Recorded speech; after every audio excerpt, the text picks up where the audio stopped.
The morning sun rose over New Busan, painting the sky in shades of pink and gold. Commander Lee Tae-ho stood on his office balcony, watching the city wake up below him. Children ran through the streets, their laughter echoing between the buildings. Market vendors opened their stalls, filling the air with the smell of fresh bread and coffee. Tae-ho smiled as he watched the scene. This was what they had built here on Kepler 442b, a real home among the stars. His grandparents had been among the first colonists to arrive 50 years ago. They came with nothing but hope and determination. Now 3 generations later, New Busan was home to 50,000 people.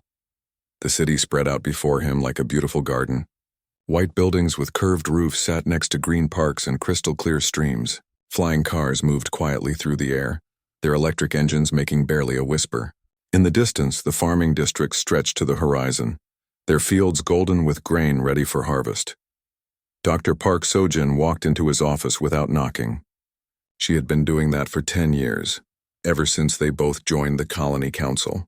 Her medical coat was stained with dirt from the community garden where she volunteered every morning before work. "The Jenkins family had their baby last night," she said, pouring herself coffee from Tae-ho's machine. "A healthy girl. They want to name her Hope." Tae-ho nodded. "That makes 3 births this week. We're going to need a bigger school soon. Better problems to have than most places," Seo-jin replied. She looked out the window at the peaceful scene below. "Sometimes I can't believe we actually did it. Built something this beautiful." Down in the mining district, Kim Jae-wook was having the same thought. He stood in the control room of Mine 7, watching his crews work in the tunnels below. The rare metals they pulled from the ground would help build more colonies like this one. His great-grandfather had been a miner back on Earth. Jae-wook often wondered what the old man would think of this place. The mines on Kepler 442b were different from the dark, dangerous holes his ancestor had worked in. Here they used gentle extraction methods that didn't harm the planet. The tunnels were well lit and safe. His workers went home to their families every night without black lung or broken backs. "Morning report looks good, boss," said his assistant, handing him a tablet. "We're ahead of schedule on the new tunnel. Should hit the vein by next week." Jae-wook nodded and signed the report.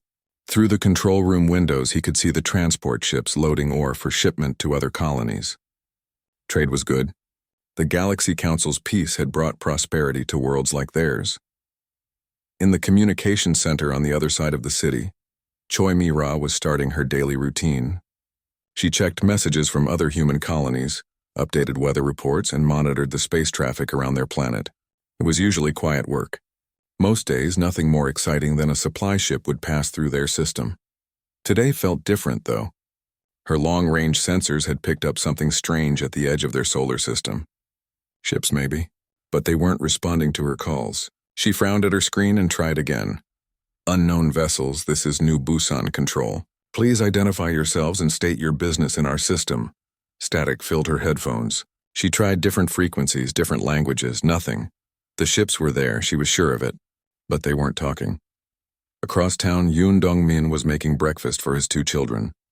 8-year-old Subin wanted pancakes. 5-year-old Han Sol wanted cereal. As the colony's chief administrator, Dong-min usually left for work early, but Sundays were family time. He had learned that lesson from his own father, who had worked too much and missed too many moments. "Daddy, can we go to the lake today?" Subin asked, syrup covering her chin. "Of course," Dong-min replied. "We'll have a picnic. Maybe catch some fish." Han Sol wrinkled his nose. "Fish are slimy." "That's what makes them fun to catch," his father laughed. The lake was one of New Busan's most beautiful spots. Crystal clear water surrounded by purple trees that bloomed year-round. Families went there every weekend to swim and play. It was safe, peaceful, perfect for children. By noon, the city was fully alive. The central market buzzed with activity. Street musicians played traditional Korean songs mixed with new melodies they had created here on their new world. Elderly people sat in parks playing chess and telling stories to children who gathered around them. In the medical center, Dr. Park Seo-jin was checking on patients. Mrs. Kim was recovering well from her surgery. The Lee twins were finally over their flu. Everything was routine, normal, peaceful. She had time to chat with patients, to really listen to their concerns. On Earth, hospitals were too busy, too rushed. Here, medicine could be practiced the way it was meant to be. Commander Tae-ho spent the afternoon reviewing security reports. New Busan's defenses were minimal by design. They had a few patrol ships for wildlife control and emergency response. Some basic sensors to watch for storms or asteroid threats. The Galaxy Council's treaties protected colonies like theirs. Violence between species was rare, almost unheard of. Still, something bothered him about Mira's morning report. Ships that wouldn't identify themselves. That wasn't normal. Most species were friendly, eager to trade or share knowledge. Even the more aggressive races followed basic protocols. He walked over to the communications center as the afternoon sun began to set. Mira was still at her station, still trying to contact the mysterious ships. Any luck? He asked. She shook her head. They're still there. Actually, there are more of them now. At least a dozen ships, maybe more. But they won't respond to anything. Tejo studied the sensor readings. The ships were big, military-sized. But that didn't necessarily mean trouble. Many species use military vessels for exploration and trade. Still, his old Navy training made him nervous. Keep trying to contact them, he said, and let me know if they move closer to the planet. As evening fell over New Busan, families gathered for dinner. Children played in streets lit by soft, warm lights. Couples walked hand in hand through the parks. In restaurants and homes, people shared meals and stories and laughter. It was a perfect day in a perfect place. Tomorrow would bring new challenges and new joys. The harvest was almost ready. The new school construction would begin soon. Young couples were planning weddings. Families were growing. None of them knew that the ships on the edge of their system were moving closer. None of them knew that their peaceful world was about to change forever. They slept that night as they always did, safe and secure in the home they had built among the stars. The last thing Commander Tejo did before going to bed was check the sensor readings one more time. The ships were still there, dark and silent. Tomorrow, he decided, he would send up a patrol to investigate. It was probably nothing. Just traders who had communication problems. Or explorers from a species that didn't speak any of the common languages. He turned off the lights and went to sleep, still believing that tomorrow would be just another peaceful day in New Busan. The attack came without warning at dawn. Choi Mi-ra was the first to see them. She had arrived early at the communications center, still worried about the silent ships. Her coffee was getting cold as she stared at her screens. The unknown vessels were moving fast now, heading straight for New Busan. Commander Tejo, you need to get here now, she said into her communicator, her voice shaking. But before Tejo could respond, the first bombs fell. The children's hospital disappeared in a ball of fire. Dr. Park So-jin had just arrived for her morning rounds when the building exploded around her. She was thrown against a wall, her white coat instantly covered in blood and dust. Through the ringing in her ears, she could hear children screaming. So-jin forced herself to stand. Her left arm hung useless at her side, broken. But she was alive and people needed help. She stumbled through the wreckage looking for survivors. A little girl sat crying next to a pile of concrete that had been her room. So-jin picked her up with her good arm and ran toward the emergency shelter. More explosions shook the city. The alien ships filled the sky now, huge and dark against the morning sun. They looked like giant insects, all sharp angles and glowing lights. Weapons fired from their bellies, targeting anything that moved below. Commander Tejo was running through the streets when the second wave hit. The aliens weren't just bombing randomly. They were choosing their targets carefully. Schools, hospitals, homes, places where families lived and children played. Why aren't they attacking the military buildings? He wondered aloud as he dove for cover. Then the horrible truth hit him. They weren't trying to win a war. They were trying to kill as many innocent people as possible. At his apartment, Yoon Dong-min was making breakfast when the windows exploded inward. Glass cut his face as he threw himself over his children. 8-year-old Subin and 5-year-old Han Sol huddled under their kitchen table crying. "Daddy, what's happening?" Subin asked. "I don't know, sweetheart," Dong-min replied, trying to sound calm. "But we need to get to the emergency shelter." He gathered his children and ran for the door. Outside, their beautiful city was burning. Smoke filled the air. People ran in every direction, some carrying injured family members, others searching for loved ones in the rubble. The family made it 2 blocks before the next attack hit their street. The blast threw them all to the ground. When Dong-min looked up, his children weren't moving. He crawled to them, calling their names, but they couldn't hear him anymore. In the mining district, Kim Jae-wook watched the alien ships destroy his life's work. Mine 7, where he had spent 10 years building something beautiful, vanished in an instant. 37 workers had been underground when the bombs fell. Good people, friends, families. Jaewook grabbed an emergency communicator and tried to reach the surface crews. Static filled the channel. He tried again. Nothing. The alien ships had destroyed the communications array first, cutting off all contact between different parts of the city. He made his way to the surface through an emergency tunnel. The scene above ground was like something from a nightmare. The peaceful settlement he had known since childhood was gone. In its place was smoke and fire and death. The aliens weren't done. Their ships landed now and soldiers poured out. They weren't there to take prisoners. They moved through the ruins methodically, killing anyone they found alive. Their weapons made no sound, just a brief flash of light. Then another human life ended. Choi Mira was still at her communications post, desperately trying to send a distress signal. The main transmitter was damaged, but she had managed to patch together a weak signal using emergency equipment. Her fingers flew over the controls as explosions shook the building around her. "This is New Busan Colony calling any ship," she broadcast. "We are under attack. Unknown alien forces are destroying our settlement. Requesting immediate assistance," no one answered.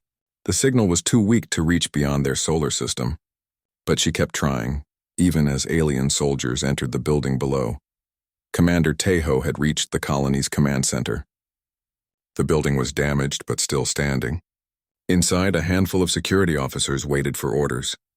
They had small weapons designed for crowd control and wildlife management. Against the alien warships, they were useless. "Sir, what are our orders?" asked Sergeant Nam, her face pale but determined. Taeho looked at his people. "Good soldiers. They deserved a chance to fight even if it was hopeless. Protect the civilians," he said.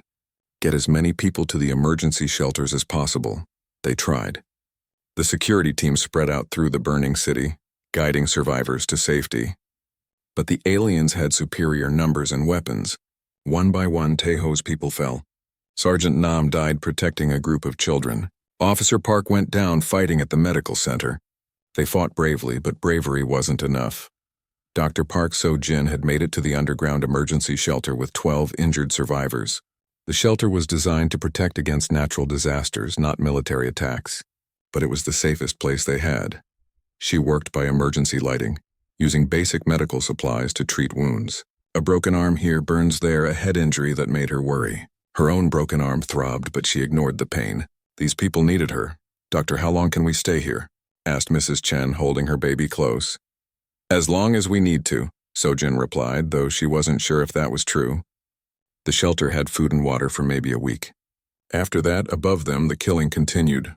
The aliens moved through every building, every street, every hiding place. They were thorough, efficient. When they found the emergency shelters, they used special weapons to break through the reinforced doors. So Jin heard the sounds first. Heavy footsteps, then the grinding noise of metal being cut. She moved the survivors to the back of the shelter, putting herself between them and the door. The aliens broke through just as she started to pray. By midday, New Busan was silent except for the crackling of fires. 50,000 people had lived there that morning. Now only scattered survivors hid in deep tunnels and remote locations that the aliens hadn't found yet. Commander Taeho was among them. He crouched in a damaged communication bunker with Choi Mira and 3 other survivors. Mira had finally managed to boost the signal strength enough to reach a Galaxy Council patrol ship 2 systems away. "This is Commander Lee Taeho of the New Busan colony." He spoke into the transmitter. "Our settlement has been destroyed. 50,000 civilians are dead. The attackers are unknown military forces with advanced weapons. They showed no mercy. They targeted hospitals and schools first." He paused, his voice breaking. "We tried to surrender. They killed us anyway, please. Please tell Earth what happened here. Tell them we tried." The signal cut out as alien soldiers found their hiding place. Taeho drew his sidearm, knowing it was useless. Mira clutched his hand as the door exploded inward. Kim Jae-wook was hiding in a deep mining tunnel when he heard the alien ships leaving. He waited another hour before climbing to the surface. The city he loved was gone. Smoking ruins stretched as far as he could see. Bodies lay in the streets. The lake where families used to picnic was black with ash. He was one of maybe 200 survivors out of 50,000, people who had been deep underground or far from the city when the attack began. They gathered at the emergency beacon on the colony's edge. a device designed to call for help in natural disasters. No one spoke much. What was there to say? Their families were dead. Their friends were dead. Their children were dead. Everything they had built over 3 generations was destroyed in 6 hours. Jawook activated the beacon and sent out the colony's final records. Images of the attack, the alien ships, the systematic murder of civilians. Maybe someone would see it. Maybe someone would care. The alien ships were gone now, loaded with the metals and resources they had come to steal. They left nothing behind but ashes and the smell of death. New Busan, the beautiful colony among the stars, existed now only in the memories of the few who had survived to remember it. As night fell, the survivors huddled together around small fires. They had lost everything, but they were still alive. And as long as they were alive, they could bear witness to what had happened. They could make sure the galaxy knew that 50,000 innocent people had died here. They could make sure New Busan was not forgotten. The Galaxy Council chambers floated in space like a giant crystal, its walls transparent and gleaming. Inside, representatives from 47 different species sat in curved rows around a central platform. Each delegate looked different. Some had scales, others had fur, a few glowed with their own inner light. But they all shared one thing. They had never seen anything like the footage from New Busan. Ambassador Han Subin stood at the human delegation's table, her hands shaking as she held the datapad containing the colony's final transmissions. She had watched the recordings a dozen times, and each viewing made her feel sick. Children running from explosions, hospitals burning, families torn apart by alien weapons. The council speaker, a tall being called Zilthara, whose skin changed colors as it spoke, floated above the assembly. Its voice echoed through translation devices, reaching every delegate in their own language. The council recognizes Ambassador Han Subin of the Human Republic, Zilthara announced. You may present your case. Subin stepped forward. She had been Earth's representative to the Galaxy Council for 5 years. In that time, she had negotiated trade agreements, settled minor disputes, and helped establish peaceful relationships with dozens of alien species. This was different. This was about justice for 50,000 murdered innocents. Honored delegates, she began, her voice steady despite her anger. 3 days ago, the human colony of New Busan was completely destroyed. 50,000 civilians were killed in an unprovoked attack by hegemony forces. I have here the complete records of the massacre. She activated the holographic projector on her table. The chamber filled with images from New Busan's final hours. Commander Taeho's desperate voice echoed through the room. We tried to surrender. They killed us anyway. Many delegates shifted uncomfortably in their seats. The Centauri representative covered their multiple eyes. Even the usually emotionless void speakers seemed disturbed by what they were seeing. But not everyone was moved by the human suffering. Delegate Korthan of the hegemony sat calmly in his section, his insect-like features showing no emotion. His species had been expanding aggressively for decades, taking systems that other races considered too dangerous or unprofitable to defend. The footage is disturbing, Zilthara admitted when the presentation ended, but the council must consider all facts before making decisions. Delegate Korthan, does the hegemony have a response to these accusations? Korthan rose on his 6 legs, his voice clicking through the translators. The Kepler 442 system was unclaimed territory under council law. Our forces encountered armed resistance during our settlement efforts. We responded according to military necessity. Subin's face turned red with rage. Armed resistance? They were farmers and doctors and children. Your forces targeted hospitals and schools. The humans had military installations. Korthan replied calmly. Their security forces fired upon our ships. We had the right to defend ourselves. Security forces? Subin pulled up another recording. You mean the 3 patrol ships they used to chase away wild animals? The 10 officers with stun weapons designed for crowd control?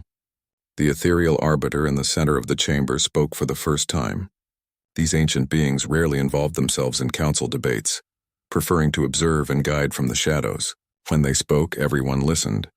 The loss of life is regrettable, the arbiter said, its voice like wind through crystal caves. However, the council must prioritize galactic stability. Wars have costs that extend far beyond single planets. Subin couldn't believe what she was hearing. Stability? You're calling the murder of 50,000 innocents stable? Ambassador, Zilthara warned. You will maintain proper decorum in these chambers. The debate continued for hours. The Vegan Collective expressed sympathy for human losses, but worried about trade disruptions if the Council took action against the hegemony. The Andorian Federation suggested that humans should have better defended their colonies. The Crystal Singers offered to perform a mourning song for the dead. Each speaker found new ways to avoid the simple question Subin kept asking. When would there be justice for New Busan? During a break in the proceedings, Subin found herself in a small observation lounge with Ambassador Thilla of the Centauri Republic. Thilla's species were among humanity's oldest allies in the galaxy, and their four arms gestured expressively as they spoke. I am sorry, Subin, Thilla said quietly. My people remember when the hegemony attacked one of our outer colonies 20 years ago. We brought the case before the Council then too. What happened? Subin asked, though she feared she already knew the answer. The same thing that will happen to you. The Council issued a censure. The hegemony paid a small fine. Our colonists stayed dead and the hegemony kept our system. Thilla's large eyes were sad. The Council fears the hegemony more than it loves justice. When the session resumed, the Council's decision became clear. One by one, delegates spoke about the need for peace, the dangers of escalation, and the importance of moving forward. They expressed sympathy for human losses but urged restraint in response. The final vote was 31-16 in favor of a formal censure against the hegemony, essentially a strongly worded letter expressing disapproval. The hegemony would pay reparations equivalent to the cost of basic terraforming equipment. No military action would be taken. No one would be held accountable for the deaths. This is not justice, Subin said when given a chance to respond. This is cowardice. Zilthara's colors shifted to angry reds and purples. The Council has spoken, Ambassador. Humanity would be wise to accept this decision and move forward. Move forward? Subin's voice rose. 50,000 people are dead. Children were murdered in their beds. And your response is to send a letter? The alternative is war, the ethereal arbiter said calmly. The hegemony controls 3 star systems and major trade routes. A conflict with them would destabilize the entire sector. The needs of the many outweigh the needs of the few. Subin looked around the chamber at faces that wouldn't meet her eyes. These beings spoke of peace and stability, but she saw only fear and greed. They were afraid of the hegemony's military might and addicted to the profits that flowed through hegemony-controlled trade routes. I have a message for this council, Subin said, her voice carrying clearly through the chamber. You have failed in your most basic duty, to protect the innocent. You have chosen politics over principles, fear over justice. My government will remember this day. She gathered her materials and walked toward the exit. Behind her, Zilthara called out, Ambassador, where are you going? Subin paused at the chamber doors. To tell my people that they are alone in this galaxy, that when the monsters come for them, the Galaxy Council will offer thoughts and prayers, but nothing more. The doors closed behind her with a soft hiss. In the corridor outside, Ambassador Thilla caught up with her. Subin, wait. I know you're angry, but don't do anything foolish. Humanity is still a young species. You need the Council's protection. Subin turned to her old friend. Protection? You just showed me what the Council's protection is worth. A letter of concern and a bill for damages. The hegemony is powerful, Thilla warned. If humanity acts alone, they could destroy your entire species. For the first time since the New Busan recordings arrived, Subin smiled. But it wasn't a happy smile. The hegemony thinks humans are weak because we choose peace. They're about to learn the difference between choosing peace and being weak. She walked away, leaving Thilla standing alone in the corridor. The Galaxy Council had made its choice. Now humanity would make theirs. Back in the chamber, the delegates were already moving on to other business. Trade disputes between the Vegan Collective and the Tau Empire. Mining rights in the Outer Rim. Routine matters that affected profits and politics. No one mentioned New Busan again. 50,000 dead humans had become a footnote in galactic history. Filed away and forgotten. The Council was satisfied that they had maintained peace and stability. They had no idea that their decision would bring neither peace nor stability. They had no idea that humanity's response would reshape the galaxy's balance of power. They had no idea that the small, peaceful species they had just abandoned would soon become the most feared military force in known space. But they would learn. The galaxy would learn, and when they did, they would remember the day the Galaxy Council chose to let the innocent die rather than stand up to a bully. The day that humanity learned it could trust no one but itself. The news from the Galaxy Council reached Earth 48 hours after Ambassador Han Subin's transmission. President Kang In-ho sat in the Emergency Operations Center deep beneath Seoul, watching the holographic display that showed humanity's colonies scattered across known space. Red dots marked settlements that were now vulnerable to attack. Blue dots showed colonies with minimal defenses. Green dots indicated the few worlds with actual military protection. There were too many red and blue dots. "Show me the recordings again," In-ho said quietly. General Park Won-sik, head of the Earth Defense Force, hesitated. "Sir, you've already seen them 6 times. Perhaps we should focus on our response options." "Show them again," In-ho repeated, his voice harder. The hologram shifted to display the final hours of New Busan. Once again, In-ho watched children running from explosions. He saw Dr. Park Sojin carrying wounded patients through burning corridors. He heard Commander Taeho's final transmission. "Tell them we tried to surrender." When it ended, In-ho was quiet for a long moment. Then he stood and walked to the communication panel. "Get me every colony governor, every military commander, and every member of the Global Council. Emergency session. Now." Within 6 hours, representatives from every human world were connected via quantum communication. Their faces filled the screens around the operations center. In-ho could see the same mix of grief and rage in every expression. "My fellow humans," In-ho began, "you have all seen what happened to New Busan.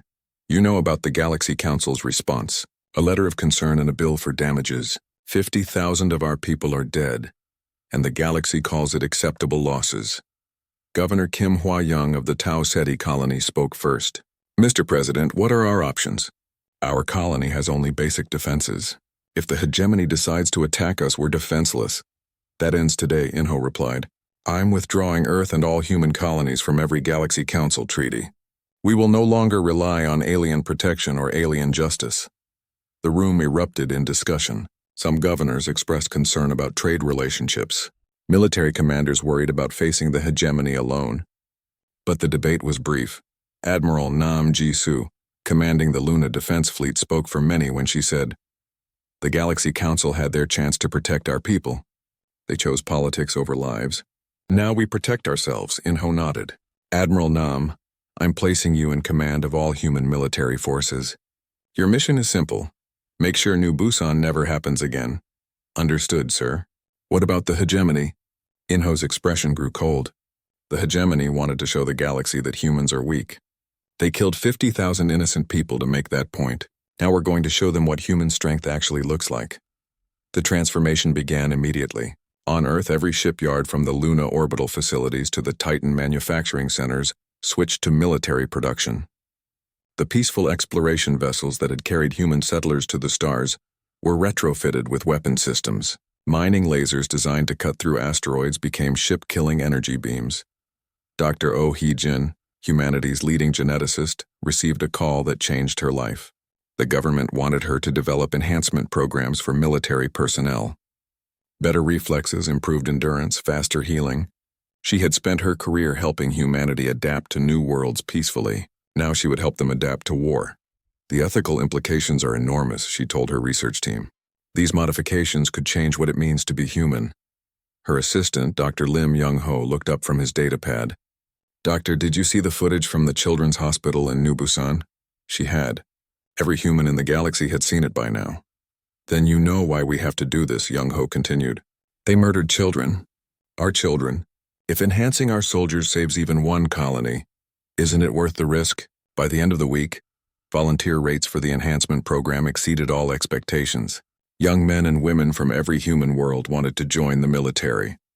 They came with different skills and backgrounds, but they all shared the same motivation: make sure the galaxy never forgot New Busan. Engineer Lim Seok-jin was one of them. Before the attack, he had designed peaceful technologies, better water purification systems, more efficient solar panels, improved communication networks.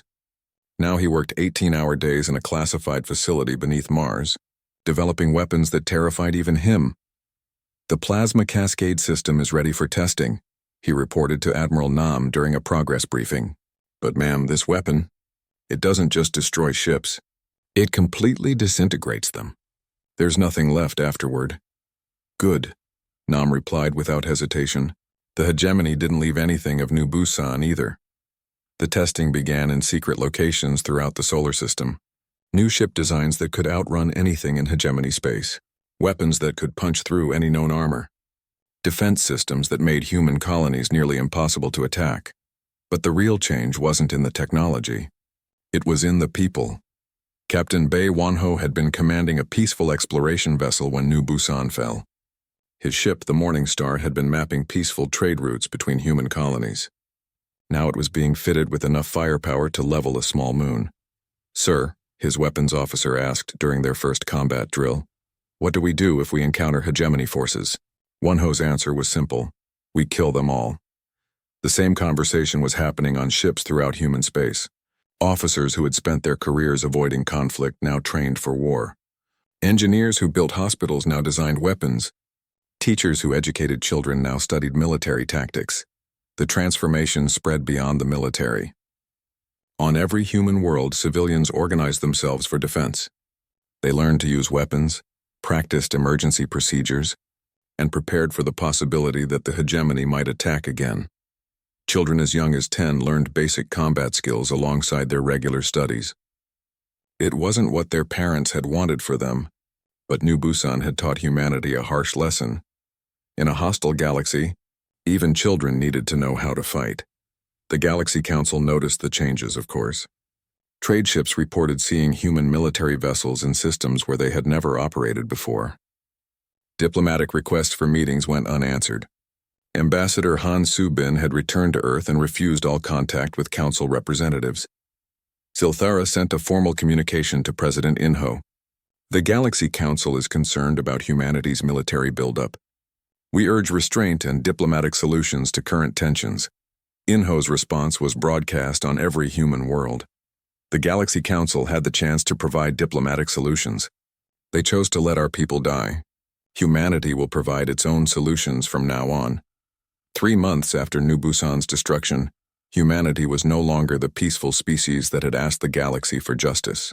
Admiral Nam commanded the largest military force in human history. Dr. O's enhancement programs had created soldiers faster and stronger than any known species. Engineer Lim's weapons could destroy entire fleets. But the real weapon was something no alien species understood: human unity born from shared grief and rage. On the anniversary of New Busan's destruction, President Inho addressed the entire human population. His words were transmitted to every colony, every ship, every settlement in human space. 1 year ago, 50,000 of our people died asking for mercy that never came. The galaxy watched and did nothing. They thought our peaceful nature made us weak. They thought we would accept injustice to avoid conflict. He paused, looking directly into the camera. They were wrong. We chose peace when peace was possible. Now that peace is gone, we choose strength. The hegemony wanted to teach the galaxy a lesson about human weakness. Instead, they're about to learn about human determination. In shipyards across human space, the final preparations were being made. The fleet that would carry humanity's message to the galaxy was ready. Admiral Nam stood on the bridge of her flagship, the New Busan's Vengeance, watching the massive armada assemble. Ships by the hundreds, crewed by humans who had volunteered to risk everything for justice. Weapons that could sterilize planets wielded by people who had seen what happened when evil went unopposed. An entire species united in purpose for the first time in their history. The galaxy was about to learn what happened when humans stopped asking for justice and decided to take it for themselves. The first hegemony outpost died in silence. Captain Bei Wanho watched from the bridge of New Busan's Vengeance as his weapons reduced the military station to atoms. No warning had been given. No surrender had been offered. The station simply ceased to exist, just like the children's hospital on New Busan had ceased to exist. "Target destroyed," reported his weapons officer. "No survivors detected." "Good," Wanho replied. "Plot a course for the next target." The human fleet moved through hegemony space like a force of nature. Admiral Nam Jisoo had divided her armada into 12 battle groups, each targeting a different hegemony installation. Supply depots, mining facilities, military bases. Everything that supported the hegemony's expansion was being systematically destroyed. The aliens tried to fight back, of course. Their ships were powerful, their weapons deadly, their tactics proven in dozens of conquests. But they had never faced anything like human rage transformed into military precision. In the Battle of Kepler Station, 50 hegemony warships tried to stop Captain Lee Minho's battle group. Minho was the son of Commander Taeho, who had died defending New Busan. The young captain had volunteered for Dr. O's enhancement program, pushing his reflexes and endurance beyond normal human limits. All ships, attack formation, Minho ordered as the enemy fleet approached. Remember New Busan, the battle lasted 17 minutes. When it ended, debris from hegemony ships drifted through space like metallic snow. The human fleet had lost 3 vessels. The hegemony fleet had lost everything. News of the attack spread through the galaxy faster than the human ships could travel. Species that had traded with the hegemony suddenly found their trade routes cut. Worlds that had feared hegemony expansion watched in amazement as the alien empire's military might crumbled. On the Galaxy Council Station, emergency sessions were called. Delegate Corthan of the hegemony stood before the assembly, his insect-like features twisted with rage and fear. The humans are committing genocide. He clicked through the translators. They show no mercy, take no prisoners. This is a violation of every galactic law. Zilthara's colors shifted nervously as it tried to maintain order. The Council calls upon humanity to cease these attacks immediately. Ambassador Subin, your government must respond to this crisis. But Ambassador Subin was no longer at the Council Station. She had returned to Earth when humanity withdrew from all galactic treaties. In her place sat an empty chair with a simple message. Humanity no longer recognizes the authority of this council. The ethereal arbiter spoke for the first time in months. The humans have become a threat to galactic stability. Military intervention may be necessary. Several delegates nodded in agreement. The Vegan Collective offered to contribute ships to a peacekeeping force. The Andorian Federation suggested economic sanctions. The Crystal Singers offered to compose a song of warning to broadcast throughout human space. But other voices spoke as well. Ambassador Thilla of the Centauri Republic stood slowly, her forearms gesturing for attention. Honored delegates, she began. My people have been victims of hegemony aggression. When we asked for justice, this council gave us a letter of concern. The humans asked for justice for 50,000 murdered civilians. You gave them the same letter. The chamber grew quiet as Thilla continued. Now you act surprised that they chose to find their own justice? You abandoned them when they needed protection. What did you expect would happen? Other delegates began to speak up. The Rigel Union mentioned hegemony attacks on their outer colonies. The Tau Empire talked about forced tribute payments.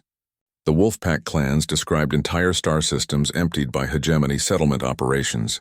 For the first time, the Galaxy Council was hearing from the victims of the Empire they had been too afraid to confront. Meanwhile, the human fleet continued its devastating campaign. Admiral Nam's flagship arrived at the hegemony's main military base in the Zeta Reticuli system. The installation was massive, protected by orbital defense platforms and home to half the hegemony's fleet. Ma'am, reported her tactical officer, enemy forces are requesting communication. Ignore them, Nam replied. They didn't listen when New Busan asked for mercy. The Battle of Zeta Reticuli became the stuff of legends. The hegemony threw everything they had at the human fleet. Weapons that could crack planets, ships the size of cities, experimental technologies pulled from secret research facilities. It wasn't enough. Human ships danced between enemy fire with inhuman precision. Enhanced pilots reacted faster than alien computers could track. New weapons technologies turned hegemony advantages into liabilities. What should have been a desperate last stand became a methodical execution. When the last hegemony warship exploded, Admiral Nam opened a communication channel to the remaining defense platforms. Attention hegemony forces, she broadcast. This is Admiral Nam Jisoo of the human Terran fleet. Your military is broken. Your expansion is ended. Surrender now and you will be allowed to retreat to your home systems. Continue fighting, and you will share the fate of New Busan's children. The defense platforms powered down their weapons. News of the hegemony's defeat reached the Galaxy Council within hours. The empire that had terrorized dozens of worlds for decades was gone, its military destroyed, its territorial claims abandoned. The humans had accomplished in months what the Council had claimed was impossible for years. Emergency sessions were called. Delegates who had voted to censure humanity for their aggressive actions now scrambled to understand the new balance of power. The small, peaceful species they had dismissed as insignificant had become the galaxy's most powerful military force. "We must establish communication with the human government," Zilthara announced. "The Council extends an invitation for renewed diplomatic relations." But humanity's response came not through diplomatic channels, but as a broadcast transmitted to every world in the galaxy. Admiral Nam appeared on screens throughout known space, standing on the bridge of her flagship above the ruins of the hegemony's capital. "People of the galaxy," she began, "the hegemony is defeated. Their military is destroyed. Their reign of terror is over. They will never again murder innocent colonists or force tribute from peaceful worlds." She paused, looking directly into the camera. "For too long, this galaxy has operated under a simple rule. The strong take what they want from the weak, and the Galaxy Council looks the other way. That ends now." The broadcast shifted to show footage from New Busan's destruction. Children running from explosions, hospitals burning, families torn apart by alien weapons. Then it showed the aftermath. Admiral Nam's fleet reducing hegemony installations to dust. "The Galaxy Council had a choice," Nam continued. "They could have protected the innocent. They could have stood up to bullies. Instead, they chose politics over principles. They chose convenience over justice." Her expression hardened. "Humanity no longer recognizes the Galaxy Council's authority. We are forming the Terran Collective, an alliance dedicated to protecting worlds that others consider too weak or too unimportant to defend." Any species tired of being ignored, any colony threatened by aggressors, any world that believes justice should not depend on political convenience. You are welcome to join us. The response was immediate. Within days, applications for membership in the Terran Collective flooded human diplomatic channels. Species that had been hegemony victims, worlds that the Galaxy Council had abandoned, colonies that had lived in fear for decades, all wanted the protection that only human military might could provide. The Centauri Republic was among the first to join. Ambassador Thilla met with President Kang In-ho on Earth to sign the alliance treaty.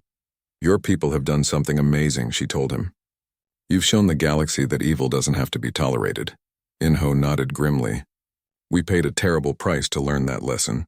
50,000 of our people died because we trusted others to protect them. We won't make that mistake again." As the Terran Collective grew, the Galaxy Council's influence crumbled. Species after species withdrew from Council space, tired of a government that offered nothing but empty words when real threats emerged. Trade routes that had flowed through Council-controlled space now bypassed them entirely. On the abandoned ruins of New Busan, a memorial was built. 50,000 names were carved into black stone, each representing a life lost to the galaxy's indifference. At the center of the memorial, words were inscribed in every human language. They died asking for mercy that never came. "We live to ensure mercy is never needed again." Captain Lee Min-ho stood before the memorial on the first anniversary of the massacre. He was older now, changed by war and enhanced by technology. The young mining engineer who had watched his world burn was gone, replaced by a soldier who had helped reshape the galaxy. "We remember you," he whispered to the names on the wall. "And because we remember, the galaxy will never forget what happens when innocent people are abandoned by those who should protect them." Above him, human warships patrolled the system where New Busan had died. They were not the same peaceful exploration vessels that had carried settlers to the stars. These were instruments of war, crewed by humans who had learned that sometimes peace could only be preserved through strength. The galaxy had wanted to teach humanity about weakness. Instead, they had created the most powerful military force,